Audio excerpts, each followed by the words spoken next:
The Nectar of Devotion by His Divine Grace, A.C. Bhaktivedanta Swami, Prabhupāda. Chapter 39, Ways of Meeting Krishna. When Krishna and his devotees meet, the meeting is technically called yoga, or linking up with the Lord. Such meetings between Krishna and his devotees can be divided into three classes, namely perfection, satisfaction, and steadiness.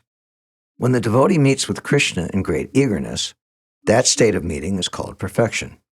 In the Krishna Karnamrita, Bilvamangal Thakur describes how Krishna meets his devotee, with peacock feather on his head, with Marakata jewels on his chest, and with his ever-enchanting smile, his restless eyes, and his very delicate body.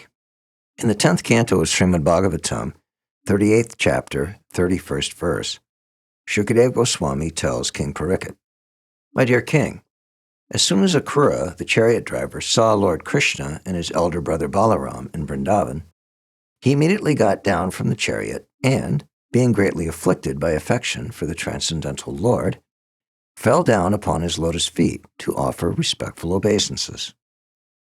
These are some of the instances of perfectional meetings with Krishna. When a devotee meets Krishna after long separation, it is called satisfaction. In the first canto of Srimad Bhagavatam, 11th chapter, 9th verse, it is stated that when Lord Kṛṣṇa returned to his capital, Dwarka, the inhabitants began to say, "My dear Lord, if you remain in foreign countries for so long, we shall certainly be bereft of seeing your smiling face. Upon observing your face, we, your eternal servitors, become greatly satisfied. All the anxieties of our existence are immediately mitigated. If we cannot see you because you are long absent from Dwarka, then it will be impossible for us to live anymore." This is an instance of satisfaction in meeting Krishna after long separation.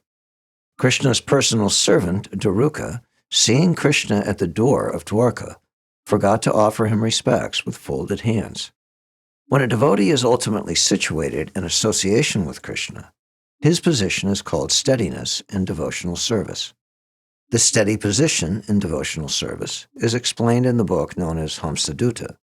It is described there how Akrura, who was considered by the gopis to be terror personified, would talk with Krishna about the activities of the Kuru dynasty. A similar steady position was held by Uddhava, the disciple of Brihaspati. He would always massage the lotus feet of Krishna while kneeling down on the ground before him. When a devotee is engaged in the service of the Lord, it is called the attainment of yoga. The English equivalent to the word yoga is linking up. So actual linking up with Krishna, the Supreme Personality of Godhead, begins when the devotee renders service unto him. Devotees situated in the transcendental rasa of servitorship render their particular service whenever there is an opportunity. Sometimes they sit down in front of Krishna to receive orders. Some persons are reluctant to accept this level of devotional service as actual bhakti yoga. And in some of the Puranas also, this servitorship in devotional service to Krishna is not accepted as the actual bhakti yoga system. But in the Srimad Bhagavatam, it has been clearly indicated that the servitor relationship with Krishna is the actual beginning of yoga realization. In the 11th canto of Srimad Bhagavatam, 3rd chapter, 33rd verse, it is stated that when devotees are engaged in the discharge of bhakti yoga, sometimes they cry from thinking of Krishna, sometimes they laugh, sometimes they become jubilant, and sometimes they talk in very uncommon ways. Sometimes they dance, sometimes they sing, sometimes they are actually engaged in the service of the Lord, and sometimes they sit down silently as if absorbed in trance. Similarly, in the 7th canto of Srimad Bhagavatam, chapter 28, Prahlāda Mahārāja says to his friends, "My dear friends, as soon as pure devotees of Lord Kṛṣṇa hear of the transcendental pastimes of the Lord, who is the eternal reservoir of pastimes, or hear about his transcendental qualities, they become overpowered with jubilation.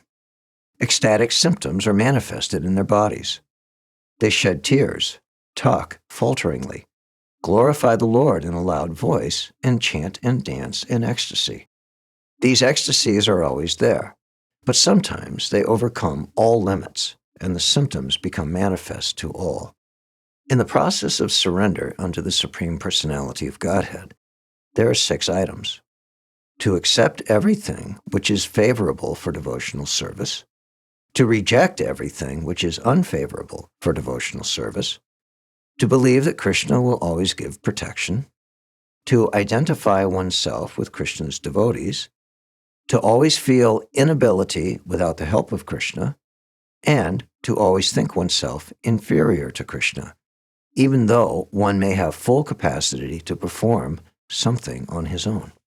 When one is substantially convinced that he is always protected by Krishna in all circumstances, that feeling is called reverential devotion. Reverential devotion is executed in relation with the Supreme Personality of Godhead and with his other protected devotees.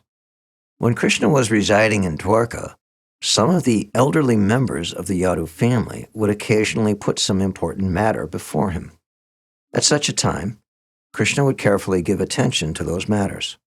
And if there were some humorous topics mentioned, Krishna would immediately respond with a smiling face. Sometimes when Krishna was executing his duties in the assembly known as Sudharma, he would ask the elderly members for good advice. By such activities, he is manifest as the Supreme Spiritual Master, the Supreme Executive Head, the Superior Intelligence, the Supreme Power, Protector, and Maintainer.